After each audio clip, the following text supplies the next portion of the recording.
En esta oportunidad les damos una cordial bienvenida a todos los hermanos y hermanas en la fe de nuestro Señor Jesucristo y también de la misma manera nuestra cordial bienvenida a todos los amigos y público en general que por la gracia de Dios cada día nos acompañan para poder seguir estudiando la palabra de Dios, el mensaje de salvación por fe y gracia que la humanidad necesita en este tiempo. Estamos estudiando esta serie de estudios de justificación por la fe en Cristo Jesús.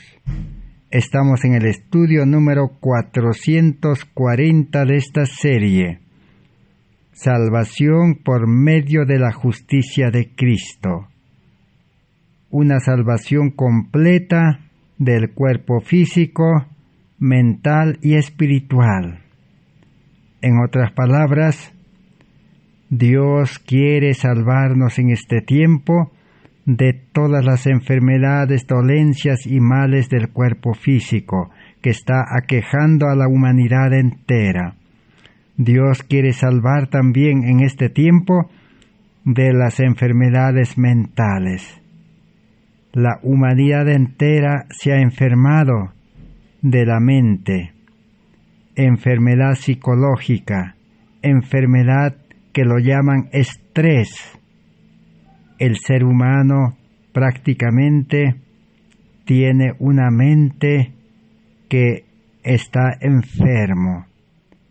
Por eso se producen las enfermedades físicas, porque la mente es la capital del cuerpo, y si la capital del cuerpo no funciona correctamente, entonces todo el cuerpo funcionará mal. Pero Dios ha dispuesto una salvación también de la mente, una salud mental totalmente nueva.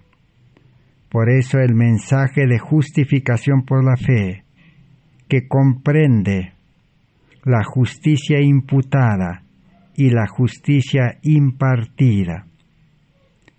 La justicia imputada es recibir el perdón que necesita el ser humano y luego aceptar a Cristo como nuestro Salvador.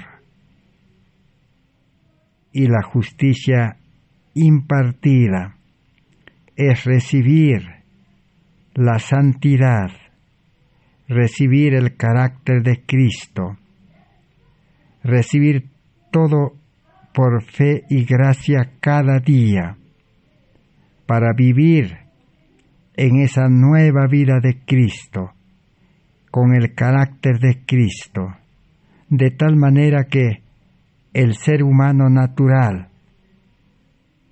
carnal, el ser humano egoísta con el ego, con el yo, debe morir.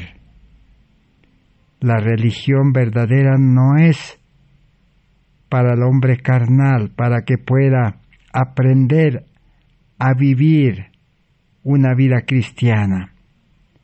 El hombre carnal, el yo, no puede aprender a ser obediente perfectamente. Y el hombre carnal con naturaleza pecaminosa nunca podrá llegar a ser santo. Es una imposibilidad. Por eso el ser humano debe ser desechado. El yo, dice, debe morir.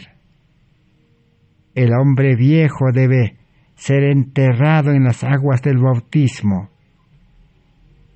O Pablo dice, debe ser crucificado para que tenga una muerte lenta.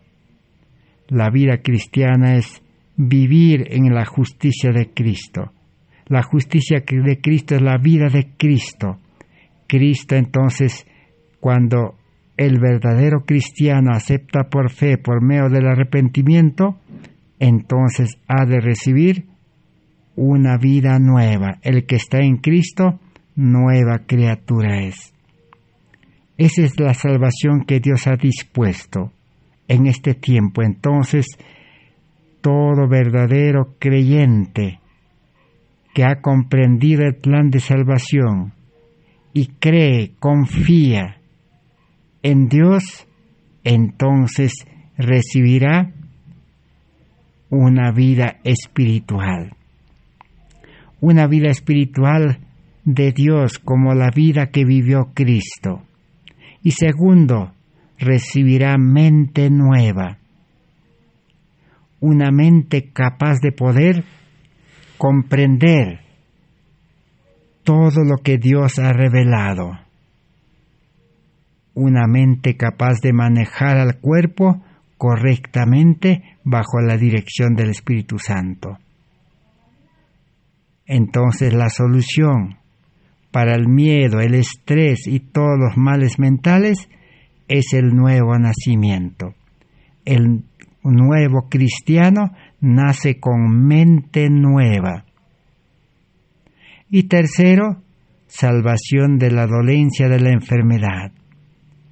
Ahora el creyente con mente nueva, corazón limpio, donde ha de morar Cristo, Cristo es el médico de los médicos. Cristo quiere sanar toda clase de enfermedades si es que el ser humano cree y se entrega a Cristo para ser su hijo, para ser su siervo, para seguir a Cristo por donde quiera que va. Entonces es una salvación completa que Dios ha dispuesto en el nuevo pacto. Cristo selló con su muerte este plan de salvación. El ser humano o toda la humanidad ha sido comprado con la sangre de Cristo.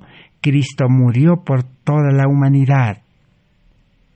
Entonces, lo único que Dios espera es que el ser humano reconozca esa compra de Cristo y diga: Señor, entrego mi vida, porque Cristo ha pagado por mí todo.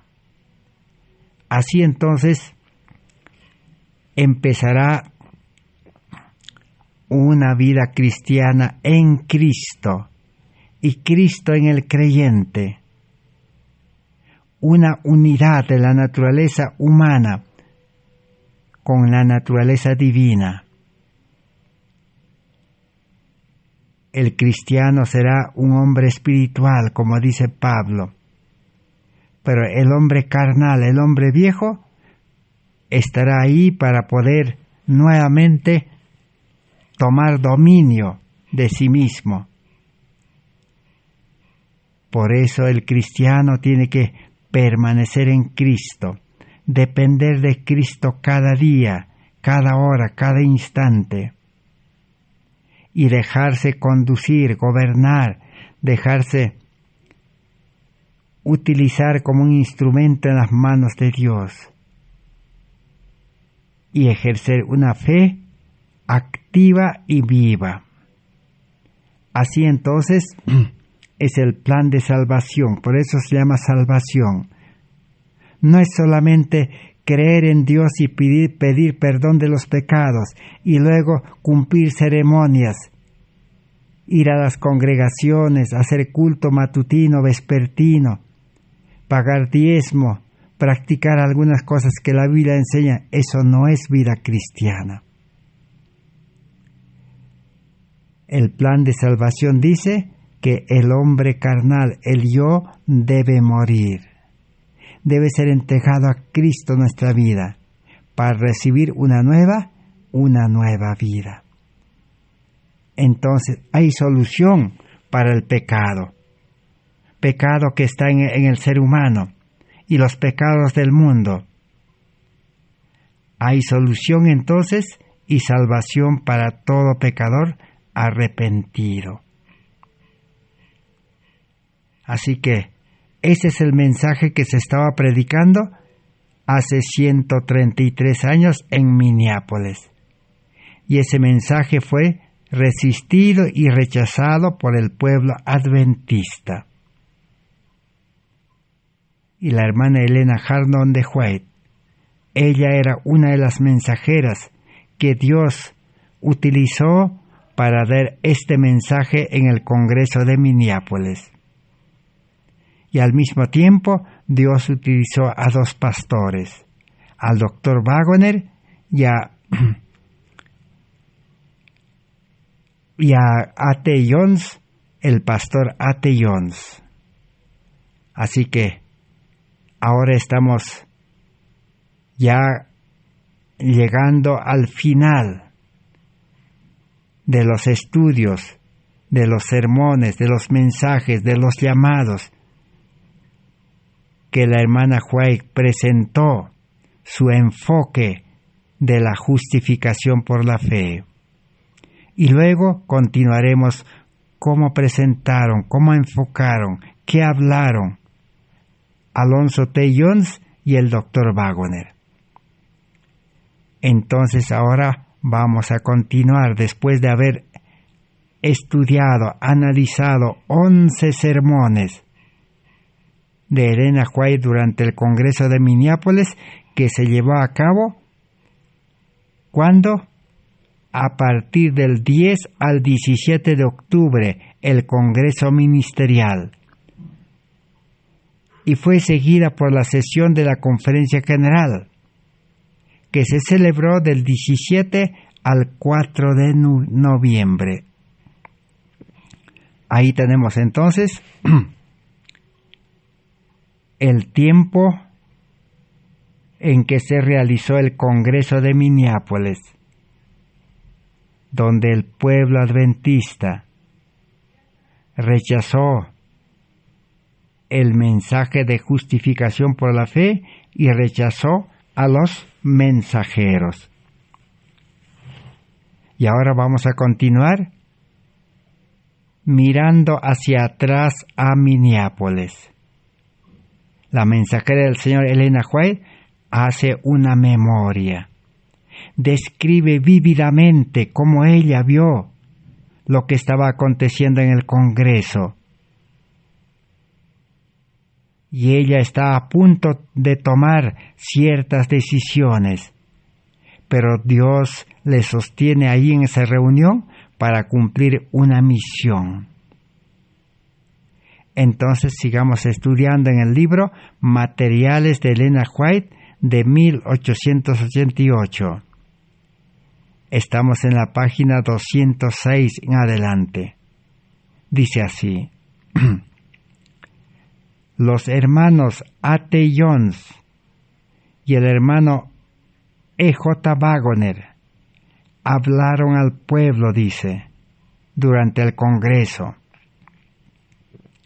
Y la gente escuchó muchas cosas preciosas porque serían para ellos luz menor. Entonces, dice, los hermanos A.T. Jones y J. Wagoner hablaron al pueblo y la gente escuchó muchas cosas preciosas que serían para ellos bienestar y fuerza para su fe. Ellos apreciaron esto como un importante privilegio. Pero la reunión, dice, acabó el 4 de noviembre y nos vimos obligados a hacer una despedida apresurada, dice la mensajera del Señor. Y recuerda, y dice, en Minneapolis conocimos a una gran delegación de ministros. ¿Cuántos delegados? Todos ministros, más de 90 delegados de todo el mundo, de diferentes hablas, de diferentes idiomas. Y discerní, dice ella, desde el comienzo de la reunión, un espíritu que me agobiaba, dice. Los discursos que fueron predicados no pudieron o no dieron al pueblo la comida que tanto necesitaban. No solo predicaron Elena White y el Dr. Wagoner y el pastor Alonzo T. Jones, también predicaron los líderes adventistas como Urias Smith, como Morrison y muchos otros. Pero lo que predicaron, dice, todos los líderes adventistas, ¿qué estaba pasando? No dieron al pueblo la comida que tanto necesitaban. El lado oscuro y sombrío de la imagen fue presentado ante ellos para colgar en el salón de su memoria. Esto no traía luz y libertad espiritual, sino desaliento. Así que todos los predicadores adventistas, a diferencia de Elena White y los dos mensajeros, todos predicaron, dice, mensajes que no daban al pueblo vida, libertad. No era la comida que necesitaban, dice. A eso es lo que estaba aconteciendo. Y ella sigue diciendo, sentí mucho dolor en el corazón sobre esta condición. Hice más súplicas serias a mis hermanos y hermanas cuando se reunieron en las reuniones de las mañanas. Todo lo necesario para aprender las lecciones en la escuela de Cristo, Jesús ha invitado. Venid a mí todos los que estéis trabajados y cargados, y yo os haré descansar. Llevad mi yugo sobre vosotros, y aprended de mí que soy manso y humilde de corazón. Y hallaréis descanso para vuestras almas, porque mi yugo es fácil y ligera mi carga. Así que la mensajera del Señor estaba invitando a todos los delegados, ministros en el Congreso, para que puedan dejar entrar a Cristo en sus corazones, para que Cristo los haga descansar. Pero ¿qué necesitaba? Necesitaba que dejen entrar a Cristo a su vida, a su corazón. Y Cristo iba a hacer una obra de una total transformación de los creyentes adventistas de ese entonces, para que lleven, dice, el yugo de Cristo que es fácil. O sea, la vida cristiana, les estaba diciendo, es como estar unido con un yugo a Cristo y vivir la vida cristiana dirigido por Cristo, porque el cristiano está unido a Cristo, entonces la obediencia será fácil, les dijo. Una vida cristiana fácil.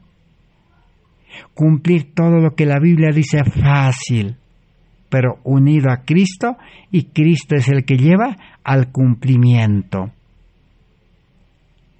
Y ahora dice, Cristo quería dar su carga, mi carga es ligera, dice. El que me acepta como Salvador personal individual, entonces yo le voy a poner mi carga, dice, y yo voy a llevar la carga del creyente. Por eso el verdadero cristiano tiene que entregar sus cargas a Cristo cuando acepta a Cristo, cuando es justificado o cuando va a nacer a vida nueva. Pero la condición tiene que entregar todas sus cargas. Venid a mí, todos los trabajados y cargados, es el mensaje que presentó en 1888. Y la mayor pregunta que necesitamos hacernos es, ¿cuáles son esas cargas que tenemos que entregar a Cristo? Y responde, la mayor carga que el ser humano carnal natural tiene en este mundo es su yo, su ego. Todo ser humano es conducido, manejado por el yo egoísta.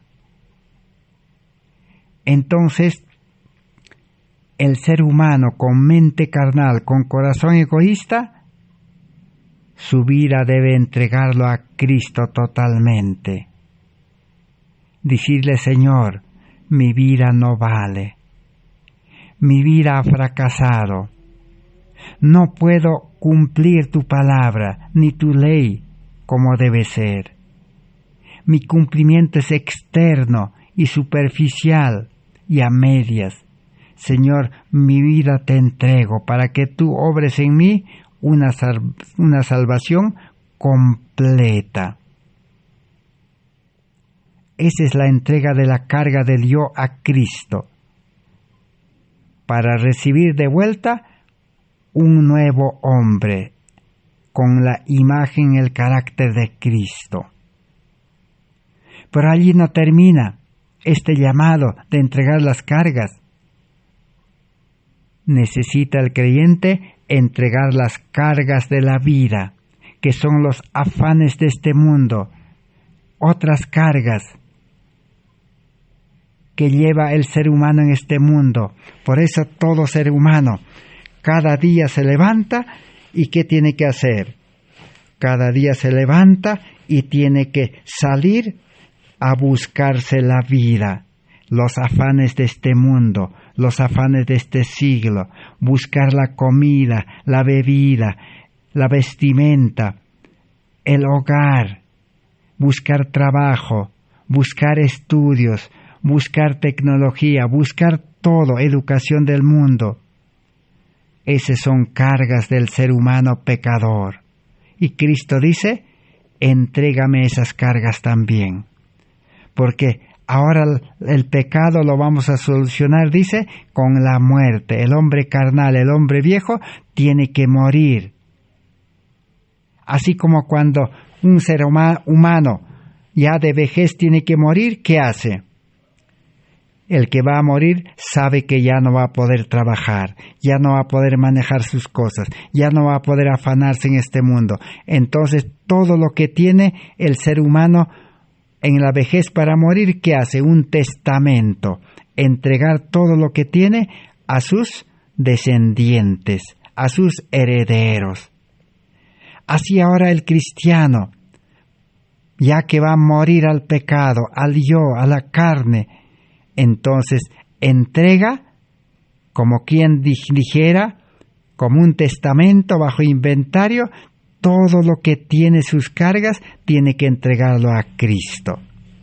Cristo dice: yo me voy a hacer cargo, yo voy a llevar, no te va a faltar nada, yo voy a suplir tus necesidades. Pueden leer minuciosamente San Mateo capítulo 6, verso 30 en adelante. Ocupaos, dice, en vuestra salvación, el apóstol Pablo escribiendo a los filipenses. Y en Mateo capítulo 6, 33 dice: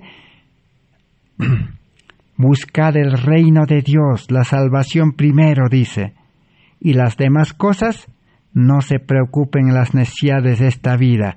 Dios se encarga, si es que ustedes le entregan su vida, dice, su carga. Y Jesús, dice el Maestro, el Creador, al nuevo hombre nacido del Espíritu, le dará su carga. El verdadero cristiano en vida espiritual tiene que llevar la carga de Cristo. En otras palabras, la cruz de Cristo. ¿Y qué es llevar la carga de Cristo?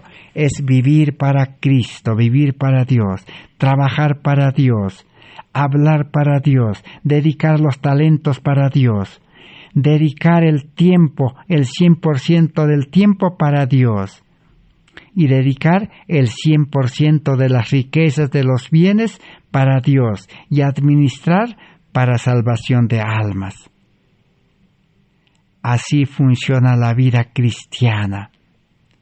Ese cristiano vivirá feliz, bienaventurado, dice, gozoso. Todo sacrificio será un placer. La obediencia será alegría. Justificados, pues, dice, tenemos paz. Romanos capítulo 5, 1. La vida cristiana es vivir en paz, gozoso, alegre, porque el cristiano no vive solo, vive con Cristo. Tiene el Espíritu Santo como guía y maestro. Y también tiene el amor de Dios, un amor verdadero. Esa es la salvación que Dios estaba ofreciendo al pueblo adventista, y el pueblo adventista no comprendió y rechazó. Ellos dijeron, basta con la ley nosotros, dijeron. Nosotros seguiremos obedeciendo la ley, dijeron. Pero la ley escrita, la copia, no querían aceptar la ley original. La ley original es Cristo. Porque la ley de los 10 mandamientos, la Biblia, es copia del carácter de Cristo. Les gustó la copia y se quedaron con la copia hasta el día de hoy y se unieron a la copia, a la ley que es la copia. Fotocopia o fotografía podemos decir. Y desecharon a Cristo, la persona real. Y termina diciendo, si diariamente aprendemos las lecciones de humildad y docilidad de corazón, no habría los sentimientos que existen en esta reunión. ¿Qué sentimientos, qué actitudes, qué carácter se estaba manifestando en el Congreso de Minneapolis? Prácticamente un carácter humano. Un carácter de ira, un carácter de descontento, un carácter de crítica, un carácter de enemistad. Y la hermana White dijo, eso no es el fruto del Espíritu, ese es el fruto de la carne, es obra del espíritu del mal de Satanás, les dijo. El Espíritu de Dios produce amor.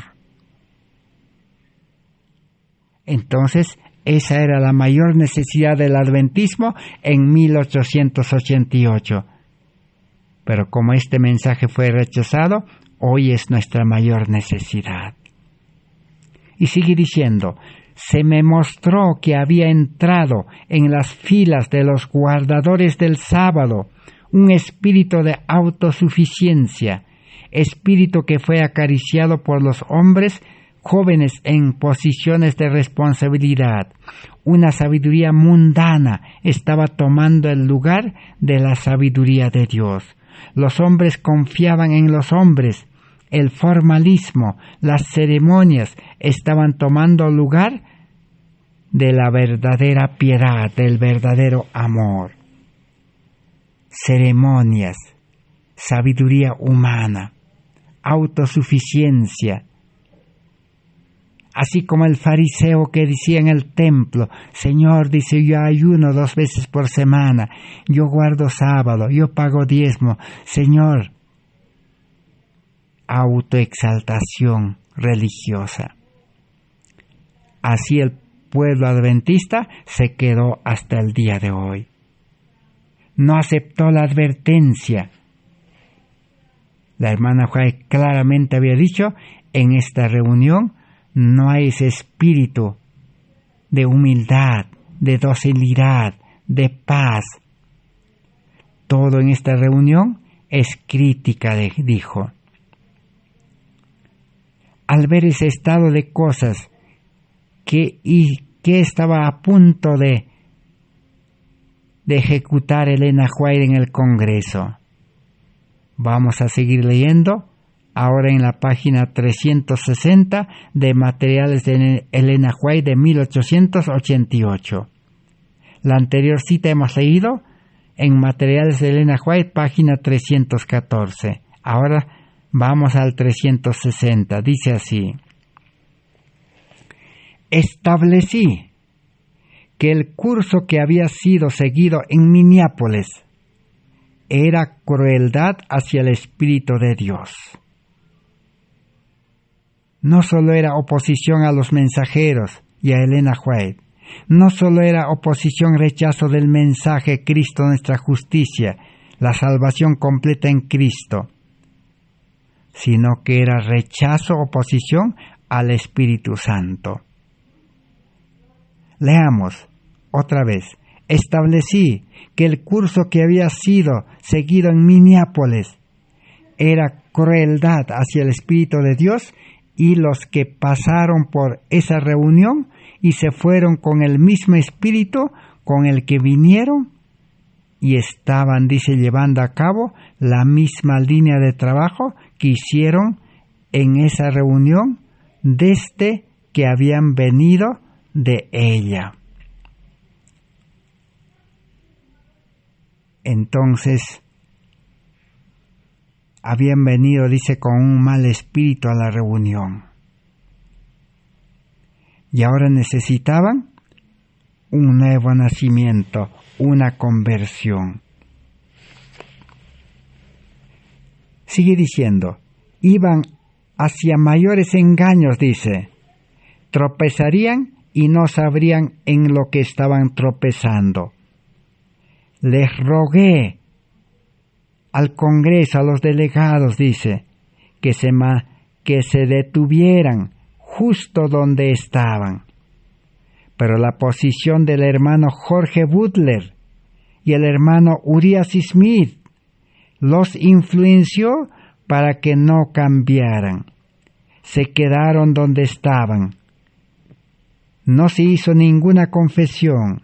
La bendita reunión terminó. Muchos se fortalecieron, pero la duda y la oscuridad envolvieron más que antes. ¿Cómo quedó después del Congreso del Pueblo Adventista? Envuelto en tinieblas, duda, incredulidad. El rocío y las lluvias de gracia del cielo, que suavizaban muchos corazones, no mojaban sus almas ahora. No pudieron recibir el Espíritu Santo. Crueldad, dice, contra el Espíritu Santo, porque no estaban dispuestos a dejar, ¿qué cosa? Su orgullo, su yo, su ego.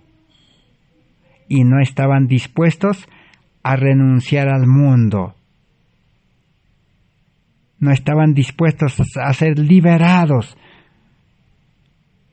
de todos los pecados que viene con la educación del mundo, con los trabajos del mundo, con la alimentación del mundo, con las modas del mundo, costumbres del mundo y todas las cosas del mundo. Allí viene el pecado.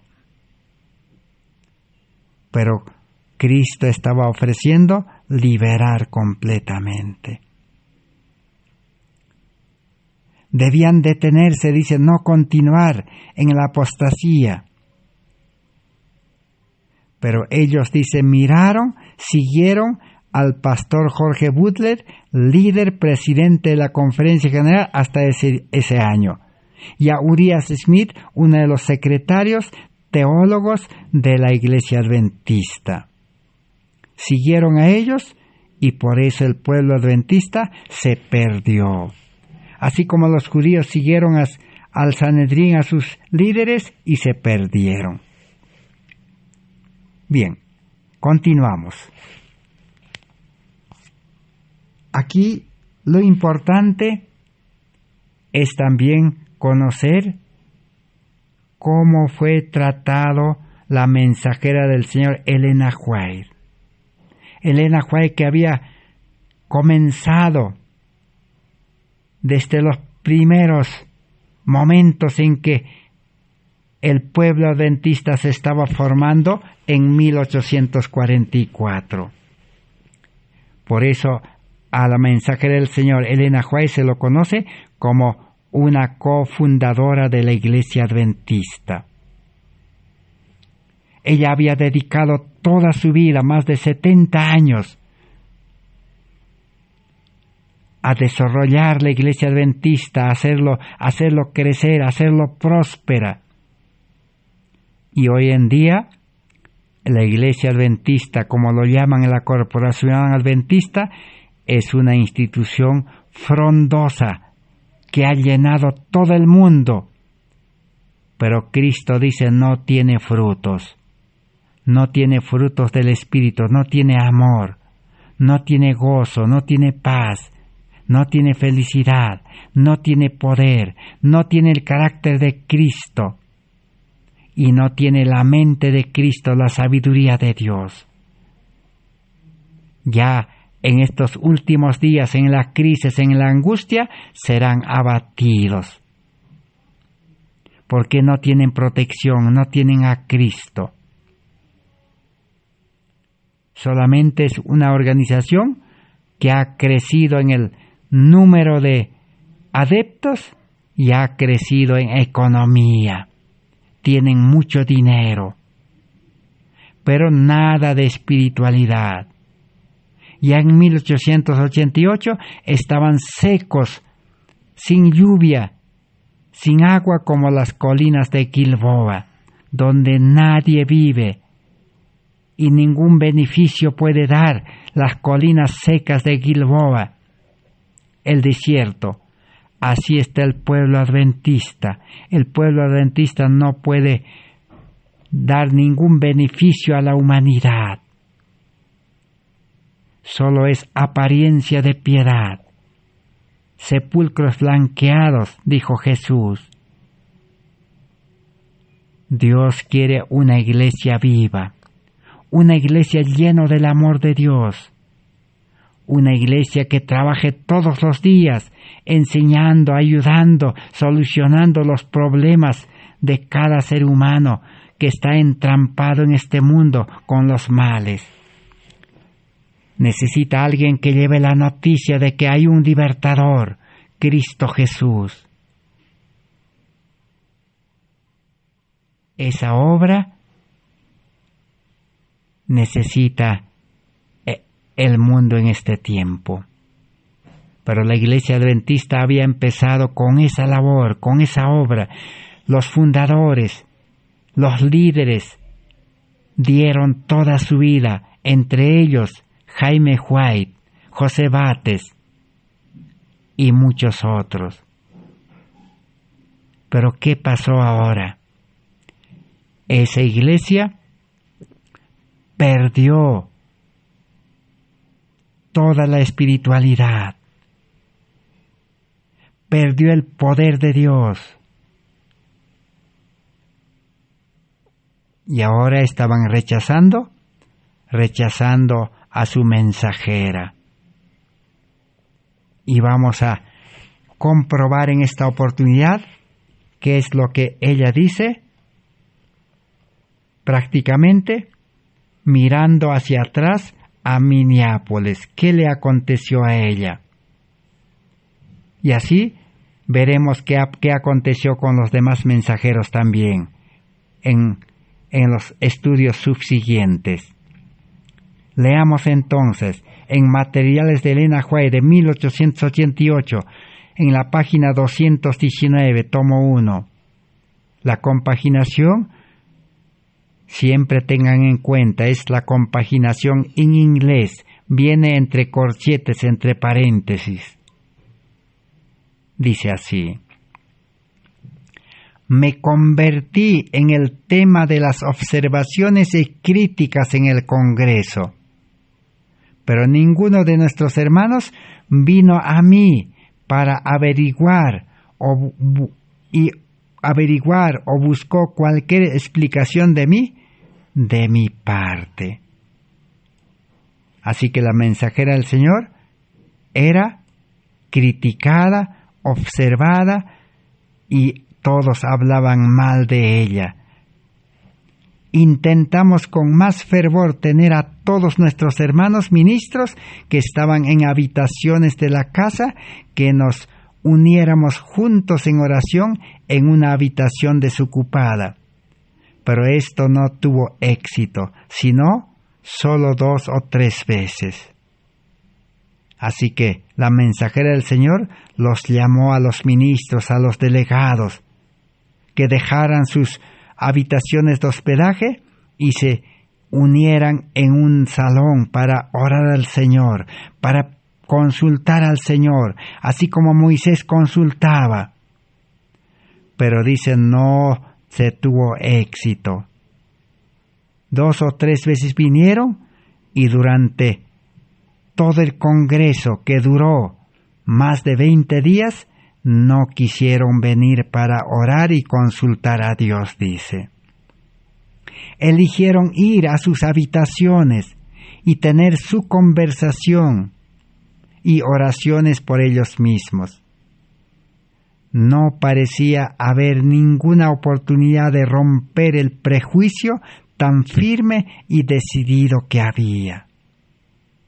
No tuvimos ninguna oportunidad de quitar el malentendido en lo que respecta a mí y a mi hijo, Willie White, y contra el doctor Wagoner y el pastor Alonzo T. Jones. Sigue diciendo acerca de su experiencia vivida. Pensé, dice, que ya había hecho todo lo que podía hacer para presentar la luz que el Señor me había dado y que me retiraría silenciosamente de la reunión y contestaría la solicitud sincera de mis hermanos y hermanas. Así que entonces, yo ya había cumplido todo, dice. No tuve éxito. No creyeron en mí, dice. Y yo ya había presentado toda la luz de Dios. Ella había predicado más de 20 veces. Pero nadie, dice, dijo nada. Todos se oponían, hablaban mal del mensaje y de los mensajeros. Y yo decidí retirarme silenciosamente de la reunión, dice. Hubo una firme y decidida resistencia a todo lo que yo podría decir que no armonizaba con las ideas de los presentes en lo que respecta a su trato con los hermanos Alonzo T. Jones y el hermano E.J. Wagoner. Y aquellos que plenamente no armonizaban con sus propios puntos de vista. Conjeturas, habladurías, discursos duros dieron evidencia de qué clase de espíritu estaba en los que lo hicieron. Así que, ¿qué había? Habladurías, conjeturas, críticas y discursos duros contra los mensajeros con un mal espíritu. ¿Qué más? Falsas declaraciones y suposiciones eran recurrentes, o sea, constantes, pero nadie vino a mí para preguntar si había verdad en estas cosas. Yo estaba en medio de ellos todos los días y había hablado libremente con cualquiera de ellos y habría aclarado sus mentes si hubieran tenido el deseo de ser iluminados. Era evidente que un espíritu había estado trabajando durante años para lograr este estado de cosas. Así que ella percibió qué es lo que estaba trabajando, un espíritu malo. Y no solo en esa reunión, desde ya hace muchos años había estado trabajando con los líderes adventistas, el ministerio. Y ahora ese mal espíritu se manifestó en el Congreso. No fue un trabajo repentino, dice, del mal espíritu. Nuestros hermanos nunca tuvieron ni tendrán más evidencia de que Dios estaba conmigo, trabajando conmigo y por mí en beneficio de su pueblo, que en esa conferencia. Era evidente que el engaño estaba sobre nuestros hermanos. Todo el pueblo adventista, todo el ministerio, los delegados, sabían que Dios había utilizado a la hermana White como instrumento y había establecido una iglesia en base a principios firmes, en base al fundamento de Cristo. Pero ahora habían perdido esa fe en la hermana Elena White y era evidente que el engaño estaba, dice, sobre nuestros hermanos. Todos ahora estaban engañados. Un pueblo adventista engañado. Habían perdido la confianza en la hermana Elena White, no porque la hermana Elena White hubiera cambiado, sino porque otro espíritu había tomado posición y control de ellos. ¿Por qué ahora estaban contra Elena White? Otro espíritu, el espíritu del mal, los había tomado. Porque ellos habían rechazado al Espíritu de Dios. El propósito de Satanás es, a través de sus dispositivos, hacer de ningún efecto los testimonios del Espíritu de Dios. Si Satanás puede guiar las mentes del pueblo de Dios para ver las cosas en una luz pervertida, entonces dice, logrará su propósito y perderán confianza en los mensajes que Dios envía a través de sus siervos. Entonces Satanás puede fácilmente engañar y no ser detectado. Así que encubiertamente, sigilosamente, inadvertidamente, el mal espíritu estaba tomando posesión de los corazones, de las mentes de toda la delegación. Y si nuestros hermanos hubieran sido despojados de prejuicios y hubieran tenido el Espíritu de Cristo, discernimiento espiritual, razonando de causa a efecto, no habrían dado falso testimonio contra mi persona. No habrían hecho la declaración de que la hermana White fue influenciada por su hijo Willie White y el pastor A.T. Jones y el pastor Waggoner. Página 225 de Materiales de Elena White de 1888. Esa cruda realidad, el mal espíritu estaba leudando todo el Congreso. Y ella en la página 312 de Materiales de Elena White de 1888 sigue diciendo: había declarado mi intención de salir de la reunión tan pronto como el sábado acabara. Pero cuando me aseguró que tenía una obra que hacer, de estar en mi puesto, que Dios me había dado un mensaje para llevar en su nombre, y aunque yo tenía previstas las consecuencias, no estaría bien delante de Dios, ni tendría paz si yo abandonaba la reunión. Mi obra no debe cesar aquí, porque el carácter de mi testimonio debe continuar, así como Dios debe dirigir hasta que estos males sean expulsados de la iglesia. A menos que los testimonios fieles se repitan continuamente en los oídos del pueblo de Dios, el moho que se ha puesto sobre la obra no será eliminado. ¿Qué se había puesto sobre la obra? El moho. ¿Qué es el moho? Prácticamente, el mal espíritu estaba prácticamente malogrando al pueblo adventista. Y si este estado de cosas continuaba, no sería eliminado ese mal. Al rechazar la luz, el pueblo adventista, ¿en qué iba a quedar? En tinieblas. Porque no se puede unir la luz y las tinieblas. Imposible. Bien tiene la luz para iluminar todo el mundo con la justicia de Cristo, como marca la profecía de Apocalipsis 18, que el ángel poderoso descendió, dice, y dio poder, dice, a los mensajeros para iluminar el mundo con la gloria de Dios, con el carácter de Cristo.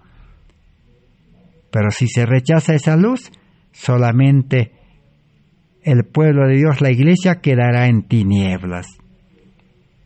Página 312.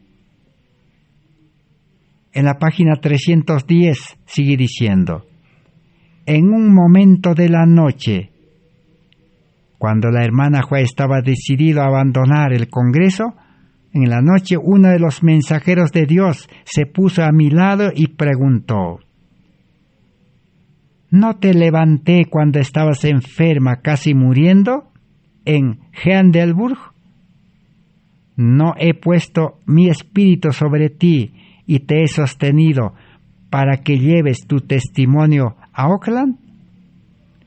¿No te he fortalecido yo, tu Señor, para que hicieras el largo viaje hasta este lugar del Congreso? ¿No he mantenido tu mente en paz en medio de la lucha y la confusión de lenguas?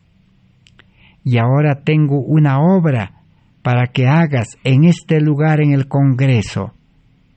Mis brazos eternos están por debajo de ti. Te he dado un mensaje para llevar y te mostraré muchas cosas. Así que Dios le reveló que debía quedarse en el Congreso. Debía enfrentar todos los males. Yo te sostendré, le dijo Dios. Y en la página 316 dice: me dijeron que comparativamente debería estar casi sola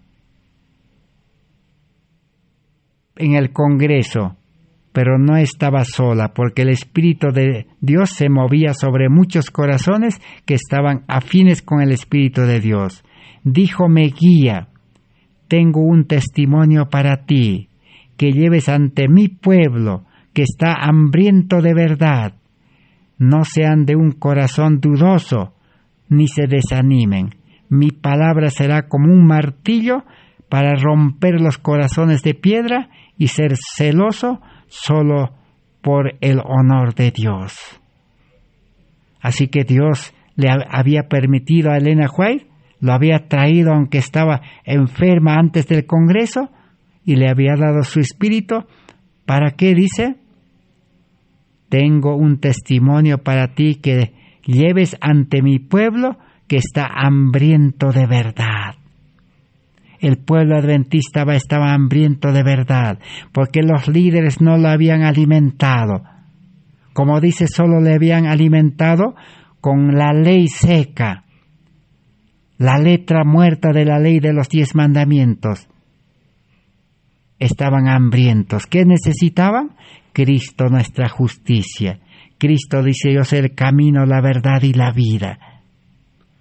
Eso es lo que faltaba. Por eso la hermana fue utilizado por Dios en el Congreso para amonestar, para dar el mensaje que necesitaba. Y su palabra de Dios debía ser como martillo. Pero tristemente los corazones se endurecieron en la incredulidad y no hubo efecto. Y sigue diciendo en la página 353, Materiales de Elena White, de 1888. ¿Qué más podemos saber sobre el Congreso contra la mensajera? Les dije de la posición difícil en la que me colocaron en el Congreso, para estar de pie, por así decirlo, sola, y fui obligada a reprobar el espíritu equivocado que controlaba esa reunión, dice.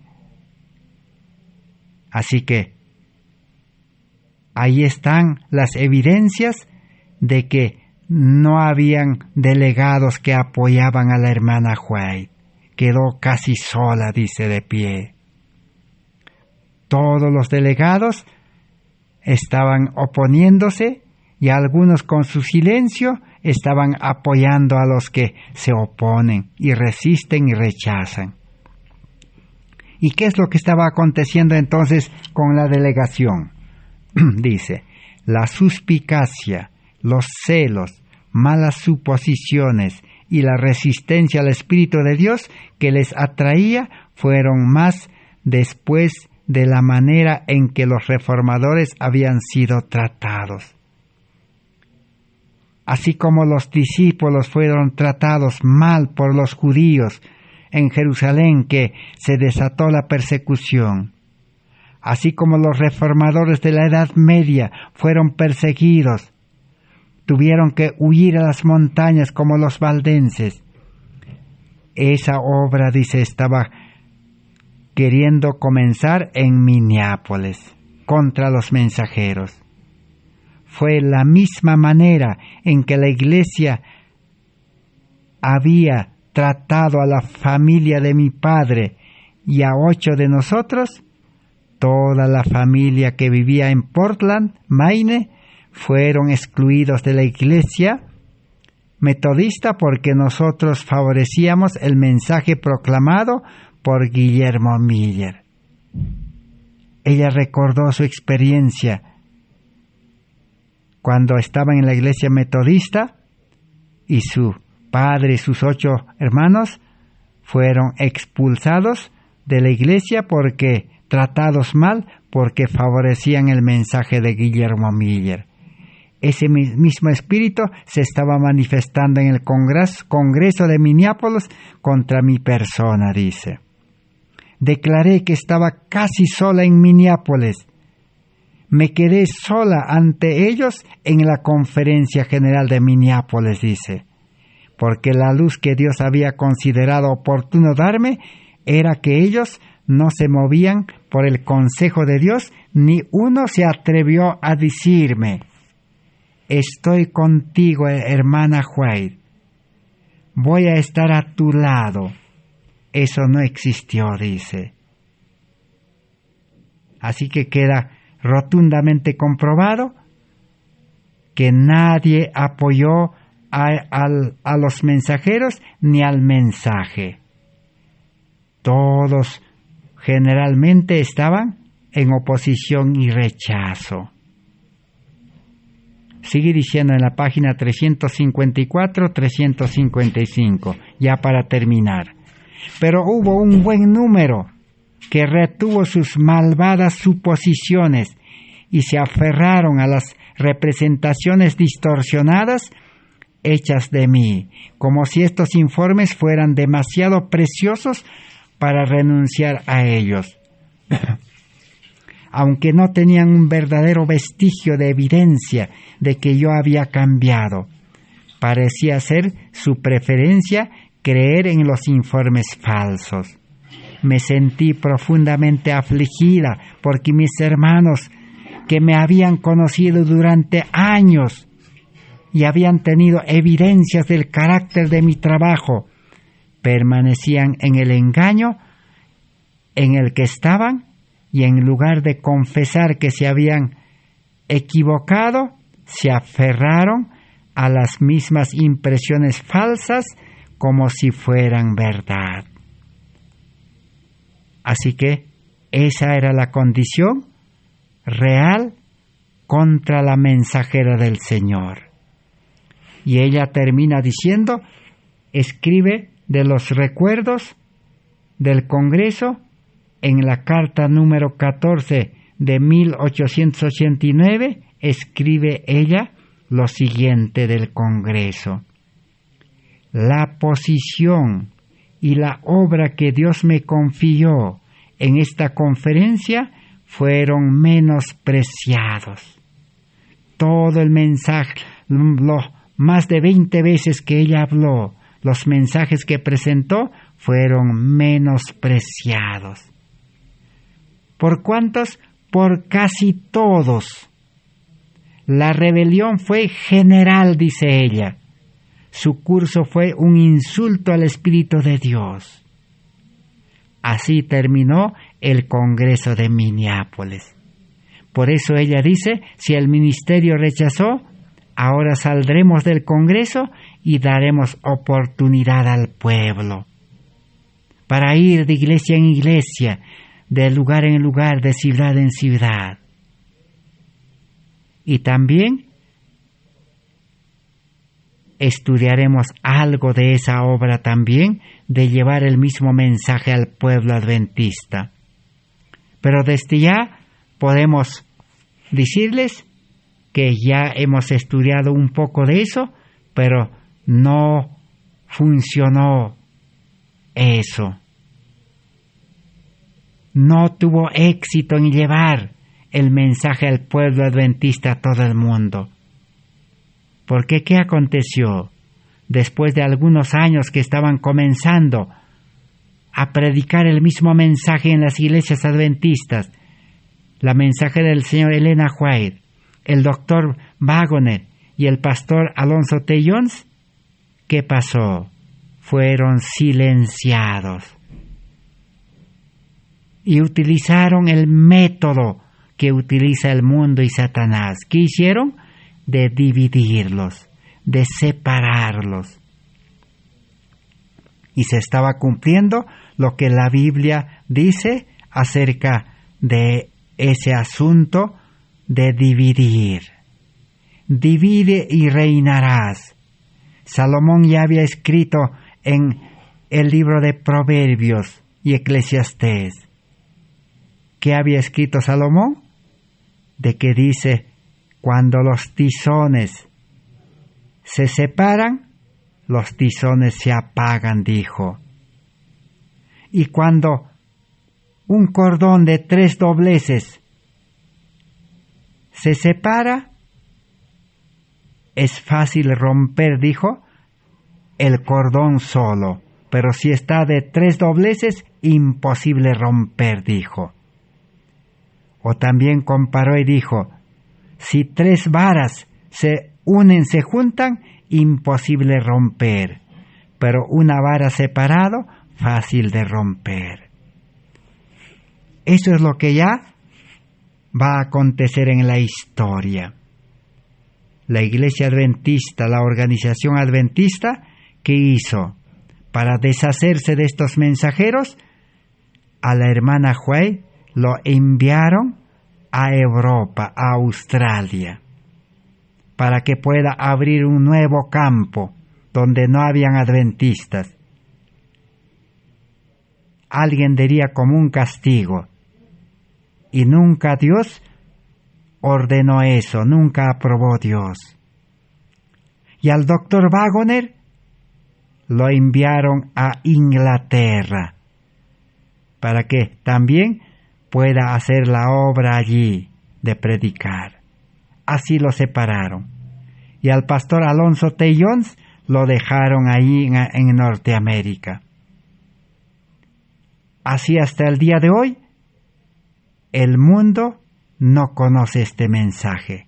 Como la hermana Juárez había dicho, este mensaje de justicia por la fe, la Iglesia Adventista lo mantendrá lejos del mundo, dijo. Por eso no hay fuerte pregón. Por eso el mensaje adventista no tiene poder de cambiar vidas. El adventismo sigue con el carácter humano, con la personalidad humana, imperfectos. Por eso dicen no podemos ser perfectos. No es perfeccionar el carácter humano al hombre viejo, sino es recibir el carácter de Cristo en el nuevo nacimiento. Eso es lo que rechazaron.